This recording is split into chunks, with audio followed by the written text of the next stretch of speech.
الحمدللہ والصلاة والسلام علی رسول اللہ وعلی آلہ وصحبہ وموالا۔ محترم بھائیو، السلام علیکم ورحمۃ اللہ وبرکاتہ۔ بڑی سعادت کی بات ہے کہ فجر کے بعد کا وقت ہو اور اللہ کے گھروں میں سے ایک گھر میں بیٹھ کر کے ہم قرآن کریم کی تفسیر سن رہے ہوں، اور خاص طور پر سورہ بقرہ کی تفسیر ہم سیکھ رہے ہیں، جس کے بارے میں اللہ کے نبی صلی اللہ علیہ وسلم فرماتے ہیں: لا تجعلوا بیوتکم مقابر ان الشیطان ینفر من البیت الذی تقرأ فیہ سورۃ البقرہ، کہ اپنے گھروں کو قبرستان مت بناؤ جس گھر میں سورہ بقرہ کی تلاوت ہوتی ہے اس گھر سے شیطان بھاگ جاتا ہے۔ تو الحمدللہ یہ سعادت کی بات ہے کہ ہمیں اس سورہ کی تفسیر سننے کا موقع مل رہا ہے۔ سورہ البقرہ کی آیت نمبر 94 اور 95 کی تفسیر آج ہم جانیں گے۔ اللہ تعالیٰ فرماتا ہے: اعوذ باللہ من الشیطان الرجیم، بسم اللہ الرحمن الرحیم، قل ان كانت لكم الدار الآخرة عند الله خالصة من دون الناس فتمنوا الموت ان كنتم صادقین۔ آپ کہہ دیجئے کہ اگر اللہ کے نزدیک آخرت کا گھر صرف تمہارے لیے ہے، اوروں کے لیے نہیں، تو اگر تم سچائی پر ہو تو موت کی تمنا کرو۔ یہود کا دعویٰ یہ تھا کہ ہم اللہ تعالیٰ کے چہیتے ہیں۔ وہ کہتے تھے کہ جنت کے حقدار ہم ہی ہیں، نحن ابناء اللہ و احباؤہ، قالوا لن يدخل الجنت الا من كان هودا او نصارى۔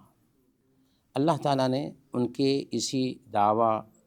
کی تردید کرتے ہوئے کہا کہ آپ کہہ دیجئے اے ہمارے حبیب کہ لوگوں کے علاوہ صرف تمہارے لیے آخرت کی زندگی خالص ہے کہ تم ہی جنتی بننے والے ہو، تم ہی جنت میں جانے والے ہو، تو ٹھیک ہے، اچھی بات ہے، تم جنت میں جاؤ گے، یا اگر جہنم میں گئے بھی تو کچھ دنوں کے بعد جہنم سے نکل کر کے جنت میں چلے جاؤ گے، ٹھیک ہے۔ اگر ایسی ہی بات ہے تو جو آدمی جنت کا رسیہ ہوگا اس کو جنت میں جانے کی خواہش ہوگی، تو اللہ فرماتا ہے فتمنوا الموت، تو ان کو چاہیے کہ موت کی تمنا کریں، ان کنتم صادقین، اگر وہ اپنے دعویٰ میں سچے ہیں۔ یعنی جس کو یہ یقین ہوگا کہ ہم تو اللہ کے چہیتے ہیں اور جب ہم مریں گے تو ڈائریکٹ جنت میں جائیں گے، یہ اس بات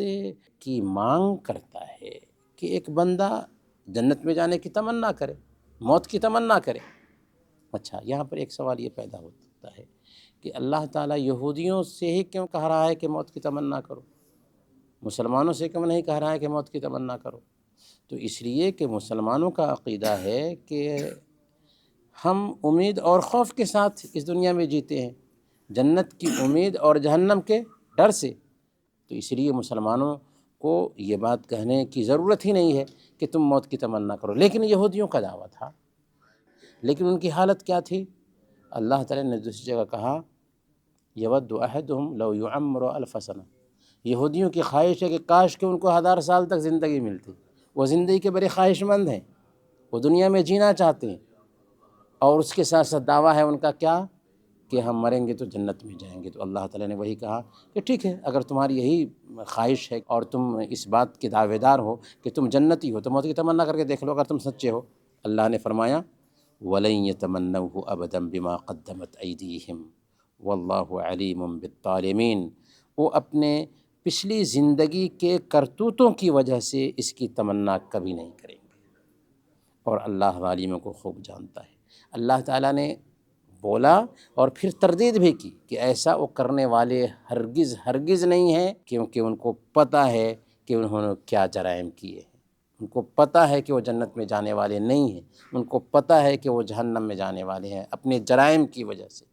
لیکن پھر بھی وہ زبانی باتیں کہتے ہیں، یہ منہ کی باتیں ہیں اور بس۔ یہاں پر ایک مسئلہ سمجھنے کا ہے، اس کے بعد ہم اپنی بات ختم کریں گے۔ اگر ایک انسان کی زندگی میں مسائل آئیں اور مسائل سخت ہو جائیں تو کیا اس وقت وہ موت کی تمنا کر سکتا ہے؟ نہیں، اس وقت بھی موت کی تمنا نہیں کر سکتا۔ ہاں، اتنا کہہ سکتا ہے اللہم احینی ما کانت الحیات خیرا لی وتوفنی ما کانت الوفات خیرا لی، اے اللہ اگر میرے لیے زندگی میں بہتر ہو تو زندگی دے دے، اگر وفات میں بہتر ہو تو وفات دے دے۔ تو اس حد تک دعا کر سکتا ہے، لیکن بیماری، پریشانی اور مسائل سے اکتا کر کے یہ دعا کرنے لگنا کہ اے اللہ مجھے موت دے دے، یہ صحیح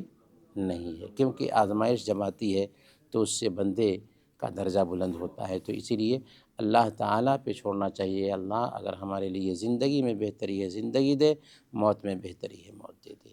وصلی اللہ علی نبینا محمد وعلی آلہ وصحبہ۔